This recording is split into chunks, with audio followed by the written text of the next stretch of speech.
이사야서 15장 1절로 9절 말씀 같이 읽습니다. 모압에 관한 경고라. 하룻밤에 모압 알이 망하여 황폐할 것이며 하룻밤에 모압 기르가 망하여 황폐할 것이라. 그들은 바잇과 디본 산당에 올라가서 울며 모압은 느보와 메드바를 위하여 통곡하는도다.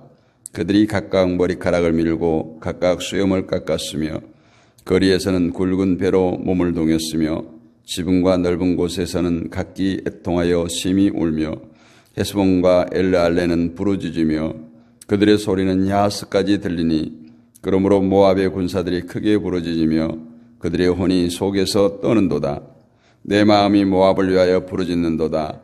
그 피난민들은 소알과 에글라 슬리시아까지 이르고 울며 루잇 비탈길로 올라가며 호로나임 길에서 패망을 울부짖으니 니브린 물이 마르고 풀이 시들었으며 연한 풀이 말라 청청한 것이 없음이로다. 그러므로 그들이 얻은 재물과 쌓았던 것을 가지고 버드나무 시내를 건너리니 이는 곡성이 모압 사방에 들렀고 슬피 부르짖음이 에글라임에 이르며 부르짖음이 부엘 엘림에 미치며 디몬 물에는 피가 가득함이로다. 그럴지라도 내가 디몬의 재앙을 더 내리되 모압에 도피한 자와 그 땅에 남은 자에게 사자를 보내리라. 아멘. 할렐루야. 오늘 이사야 15장은 모압에 대한 심판의 이야기입니다. 오늘 많은 지명들이 등장을 하는데, 다시 말하면 하나님의 심판이 임하면은 피할 곳이 없다. 이곳저곳으로 피해보지만 피할 곳이 없다라는 것을 알게 됩니다. 제가 성경 이야기를 하거나 설교를 하면 더러는 트렌드에 맞지 않다, 이런 이야기를 합니다. 어쩔 수 없죠. 신세대가 아니니까. 그런데 성경을 정직하게, 또 예수 그리스도를, 십자가를 증거하는 사람들이 부딪히는 부분입니다. 스스로 많은 갈등을 하기도 하고 당황 속에 빠집니다. 청중을 그냥 들었다 놨다 하는 그런 설교를 현대인들은 좋아합니다. 그래서 이제 진리의 말씀을 선포하는데도 내가 이게 맞는 건가? 정말 혹시 다른 사람으로부터 반대를 당하지 않을까? 무시를 당하지 않을까? 그런 갈등을 하기도 합니다. 그러나 복음에 대한 그러한 반응은 어느 시대에나 있었습니다. 예수님 당시, 아니 훨씬 그 이전의 선지자 시절에도 얼마든지 볼 수 있었던 복음에 대한 반응이죠. 그런데 왜 정직하게 하나님 말씀만, 예수 그리스도만 전하는데 사람들은 그것을 싫어하거나 거부할까요? 재미없어 할까요? 그 이유는 한마디로 관심이 다른 곳에 있기 때문에 그렇습니다. 성경 안에서 그리스도만 말하는 사람은 관심이 그리스도에 있고 십자가에 있고 영생에 있고 영원한 나라에 있기 때문에 계속해서 그리스도를 선포할 수밖에 없습니다. 그런데 관심이 예수 그리스도가 아니고 십자가가 아닐 때 굳이 그리스도의 말이 나올 수가 없겠죠. 관심이 그리스도가 아니기 때문에 그리스도를 말하면 듣는 청중도 거부감을 느낍니다. 딱딱해 합니다. 관심이 십자가가 아니기 때문에 십자가를 말하면 또 그 소리 한다, 이렇게 말합니다. 물론 단순히 십자가를 말하면 듣지요. 십자가의 능력, 보혈의 능력, 우리들의 구원, 잘 듣습니다. 그런데 거기에 세상을 포기하고 자기 사랑을 포기하고 십자가를 말할 때 거부감이 생긴다는 거예요. 마음의 빗장을 걸어버립니다. 하나님은 우리에게 복을 주시는 분인데 어떻게 세상 것을 포기하면서까지 우리가 하나님을 믿느냐? 하나님은 교회의 부흥을 원하시는데 부흥을 하나님의 뜻이 아니라고 하는 것이 도대체 말이나 되느냐? 이렇게 반응합니다. 교회의 타락은 다른 곳에 있지 않아요. 교회에서 그리스도가 아닌, 십자가가 아닌, 복음이 아닌 다른 말을 하기 때문에 교회가 타락한 겁니다. 예수님은 세상에 복을 주신다고 약속한 적이 없어요. 근데 예수 믿으면 복을 받는다. 사람들은 이렇게 말합니다. 예수님은 우리에게 교회를 부흥시키라고 한 적이 없어요. 그냥 하나님이 보내신 자를 믿는 것이 곧 하나님의 일이다. 요한복음 6장 29절에서 그렇게 말씀합니다. 그런데 교회는 어떻게 합니까? 물론 저도 부지불식간에 나옵니다. 교회를 열심히 하는 것이 충성된 종이라고 말합니다. 그러다 보니까 이 믿음에다가 신앙심에다가 여러 가지를 덧붙이는 거예요. 첨가시키는 거예요. 믿음의 뼈가 이렇게 가느다랗다면 엄청나게 많은 것들을 살을 붙여서 부풀린다는 거예요. 그래서 예수님은 교회를 크게 대형교회로 성장시키라고 말씀하신 적이 없는데 사람들을 교회를 성장시키는 것이 예수님의 뜻이라고 명령합니다. 그러다 보니까 늘 자신들도 모르는 사이에 다른 복음을 말하게 되는 거죠. 예수님은 이 세상에 관심을 두신 분이 아니었어요. 그렇기 때문에 이 세상에 소망을 두지 말고 하나님의 나라에 소망을 두라고 말씀하십니다. 만약에 예수님께서 이 세상에 조금이라도 관심을 두셨다면 지금 많은 교회가 말하는 대로 나를 잘 믿으라. 그러면 내가 복을 주겠다. 나를 잘 믿으라. 교회를 부흥시켜 주겠다. 이렇게 했을 겁니다. 그런데 예수님은 계속 심판을 얘기하고 회개를 얘기합니다. 세상 것을 위해서 살지 말라고 하십니다. 먹을 것, 입을 것으로 걱정하지 말라고 합니다. 이미 너희가 받은 것을 족한 줄로 알라고 합니다. 부자는 결코 천국에 들어가지 못한다고 하십니다. 넓은 문으로 가지 말고 좁은 문으로 가라고 합니다. 자기를 부인하고 십자가를 지고 나를 따르라고 합니다. 이러이러한 말씀들이 정말 진리고 복음인데 왜 다른 말이 나옵니까? 다른 정도가 아니라 예수님께서 하신 말씀과 정반대 말을 하면서 그것을 예수님의 말씀이고 하나님의 뜻이라고 하나님께서 기뻐하실 것이라고 말합니다. 그렇다면 성경에 없는 말을 하는 자, 성경에 없는 말을 하는 자가 거짓 선지자가 아니겠습니까? 먹을 것, 입을 것, 마실 것을 위해서 기도하는 것은 이방인들의 기도라고 하셨는데 불구하고 여러분이 필요한 것을 구하시면 주시는데 왜 기도하지 않습니까? 이렇게 설교한다면 우리 주님의 뜻과 부딪히잖아요. 반대되는 것 아니겠습니까? 부자는 천국에 못 간다고 했는데 교회에 충성하고 봉사하고 헌신하고 11조 많이 드리면 복을 받는다고 말합니다. 이와 같은 예수님의 말씀과 다른 말씀이 나오는 것은 관심이 영생에 있는 것이 아니라 세상 가운데 있기 때문에 그렇습니다. 오늘 본문도 비록 옛날 모압이란 나라에 대한 심판의 경고지만 모압 한 나라의 심판으로 볼 것이 아니라 우리의 구원을 계시해 주는 말씀으로 받기를 원합니다. 때문에 우리는 모압의 심판을 보면서 모압이 저래서 심판을 받는구나. 이것을 우리가 알고 우리는 모압이 가는 길로 가지 않기를 있어야 된다라는 거예요.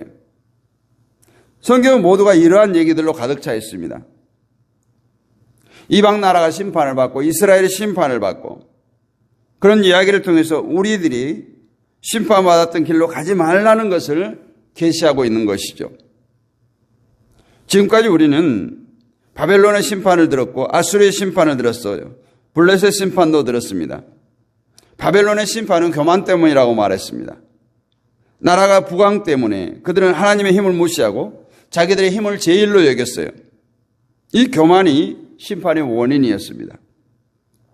결국 바벨론의 심판을 통해서 우리에게 가르쳐준 교훈은 하나님보다 세상의 힘을 더 의지하지 말라는 거예요. 아수르나 블레셋도 같은 경우라고 말할 수 있습니다. 그런데 오늘 본문의 모압은 경우가 조금 다르다는 것을 우리가 살펴봐야 돼요. 이사야 선지자가 이방 나라에 대해 심판을 경고하는 것은 오늘 모압에 대해서 경고하는 것과 분위기가 조금 다르다. 5절 말씀을 보니까 내 마음이 모압을 위하여 부르짖는도다. 모압을 위하여 부르짖는도다 이렇게 말해요. 이제 16장 17절에 가보면 이러므로 나의 마음이 모압을 위하여 수금같이 소리를 바라며 나의 창자가 길할레셀을 위하여 그러하는도다. 이렇게 말하는 것을 보면 이사야 선지자는 모압의 심판을 보면서 애통해하는 마음을 가지고 있다라는 것을 볼 수 있습니다. 이것이 이방 나라의 심판과 다른 점이에요. 그 이유를 알려면 모압의 태생부터 우리가 살펴볼 필요가 있습니다. 모압과 이스라엘의 관계를 알아야 된다는 거예요. 모압이란 나라는 아브라함의 조카인 롯과 그 딸들 사이에서 낳은 아이예요. 롯은 소돔과 고모라가 멸망할 때에 멸망할 수밖에 없는 처지였지만 아브라함의 중보 기도로 인해서 롯의 가족이 구원을 받습니다. 그런데 롯의 부인은 뒤를 돌아본 거로 소금 기둥이 되어버렸죠. 그때 롯의 두 딸이 혈통을 이어가기 위해서, 가문을 이어가기 위해서 아버지 롯에게 술을 먹이고 같이 동침해서 낳은 아이가 하나는 모압이고 또 하나는 암몬이에요. 그래서 모압과 암몬의 조상이 되었습니다. 결국 모압과 이스라엘은 남남이 아니라는 거예요. 그래서 이스라엘과 모압은 서로 형제처럼 잘 지냈습니다. 그런데 그 관계가 깨어진 사건이 민수기에 나오죠. 이제 이스라엘이 약속의 땅을 향해 가면서 전쟁을 합니다. 호르마라는 곳에서 가나안 사람과 싸워 이기고 아모리 사람을 이기고 바산을 이깁니다. 그리고 민수기 22장에 보면 이스라엘의 모압 평지에 진을 치는데 모압 왕 발락이 이스라엘을 두려워해요. 야, 이러다가 우리까지 치는 거 아닌가? 전쟁을 계속 이기면서 가나안 거민을 하나하나 물리친다는 소식을 듣고 이스라엘이 자기들도 치지 않을까 걱정했어요. 그래서 발락 왕은 발람이라고 하는 선지자를 불러다가 이스라엘을 저주하도록 합니다. 이것이 모압이 심판받은 죄예요. 왜냐? 앞에서 말한 대로 모압은 하나님의 택한 백성 아브라함 때문에 존재하게 된 나라예요. 소돔과 고모라에서 이미 사라져야 될 롯의 혈통이라는 거예요. 그렇다면 모압은 항상 자신들이 하나님의 은혜로 존재한다는 것을 잊으면 안 되는 겁니다. 아브라함의 후손이고 하나님의 약속이 흐르고 있는 이스라엘을 보면서 우리는 하나님의 은혜 때문에 살고 있는 족속이다. 이것을 명심해야 되죠. 그리고 하나님의 은혜를 안다는 것은 아브라함의 후손인 이스라엘을 선대함으로 증명되어져야 되는 겁니다. 그런데 발락이 자기를 보호하기 위해서 이스라엘을 저주하려고 했다. 이것이 모압이 망하는 이유예요. 하나님의 약속 안에 있는 이스라엘을 왜 저주하느냐는 거예요. 하나님은 창세기 12장 3절에서 아브라함에게 이렇게 약속합니다. 너를 저주하는 자를 내가 저주하고 너를 축복하는 자를 내가 축복하겠다라고 약속했어요. 즉 아브라함을 축복한다는 것은 아브라함과 함께하는 하나님을 안다는 거예요. 그래서 오늘 이스라엘을 축복하는 것도 이스라엘과 함께하는 그 하나님을 보고 있는 것이기 때문에 함께 축복에 거하게 된다. 그런데 모압은 이스라엘을 저주합니다. 그것이 오히려 그들이 축복이 아닌 저주 안에 거하게 된 이유고 오늘 심판을 받게 된 것입니다. 신명기 23장 3절 5절 보면 모압의 심판의 이유는 이스라엘을 영접지 않은 것이라고 말합니다. 이 말씀은 자신들이 하나님의 은혜로 존재한다는 사실을 무시했다는 거예요. 때문에 하나님께서 함께 하시는 이스라엘을 저주하려고 했던 것이 모압의 심판의 원인이라는 거예요. 그러면 오늘날도 심판의 원인은 똑같습니다. 우리가 지금 하나님의 은혜로 살아가고 있는데 그 은혜를 무시하고 살기 때문에 하나님께서 이 땅에 보내신 예수 그리스도를 영접지 않는 거예요.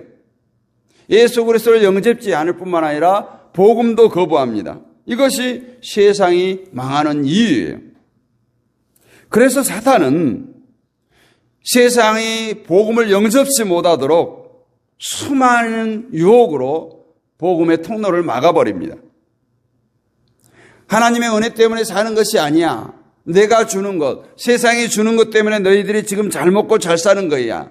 너희 나라가 이렇게 부강한 것은 하나님 때문이 아니야. 그렇게 계속 속삭이는 거예요. 정치를 잘해서 아니에요.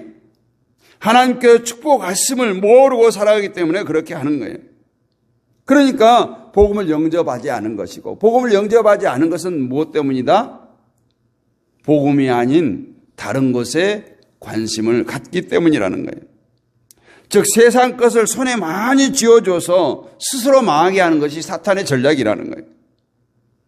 우리는 하나님의 은혜로 존재하는 사람들이에요. 우리나라는 하나님의 은혜로 존재하는 나라입니다.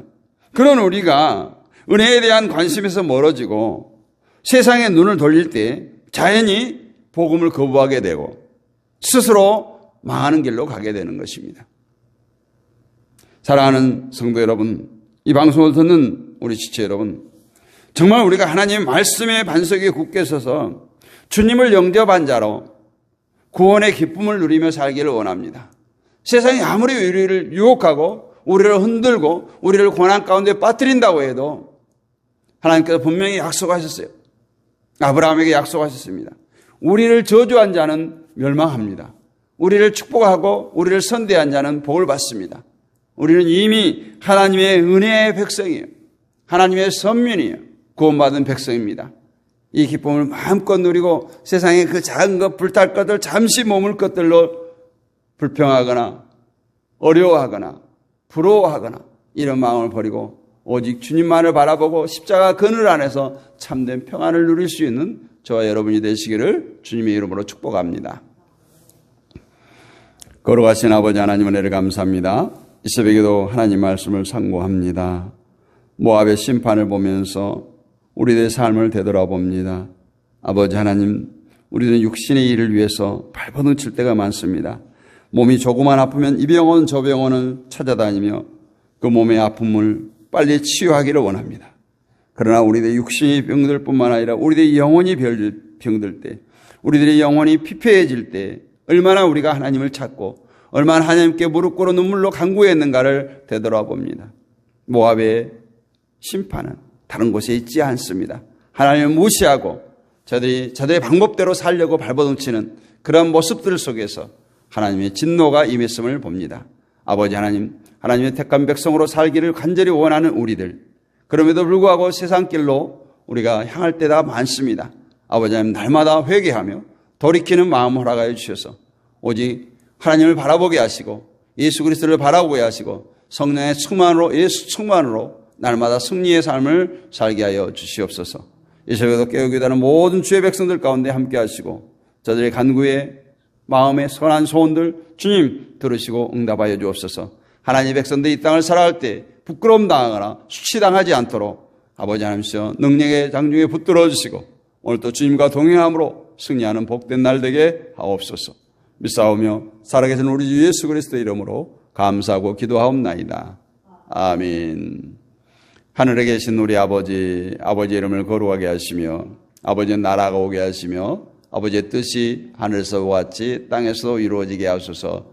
오늘 우리에게 일용할 양식을 주시고 우리가 우리에게 잘못한 사람을 용서해 준 것 같이 우리 죄를 용서해 주시고 우리를 시험에 빠지지 않게 하시고 악에서 구하소서. 나라와 권능과 영광이 영원히 아버지의 것입니다. 아멘. 할렐루야. 오늘 또 함께 해주신 모든 분들 사랑하고 축복합니다. 오늘 또 승리하셨습니다. 이 시간 또 우리가 합심하여 기도하겠습니다. 이 나라와 이 민족을 위해서 기도합니다. 한국교회를 위해서 기도하시고 북한을 위해서 또 기도합니다. 세계 평화를 위해서 기도하시고 파송되어진 선교사님들을 위해서 기도합니다. 믿음의 동역자들, 육신의 질곡 가운데 있는 자들, 온라인 사역자들을 위해서 기도합니다. 다음 세대 우리 자녀들, 이웃과 친구와 친척들을 위해서 기도하시고 섬기는 교회와 가정과 또한 우리의 사업장, 삶의 터전을 위해서 기도합니다. 수요일은 특별히 믿음의 동역자들을 위해서 집중적으로 기도하도록 하겠습니다. 우리 주여 크게 한번 부르짖고 기도합니다.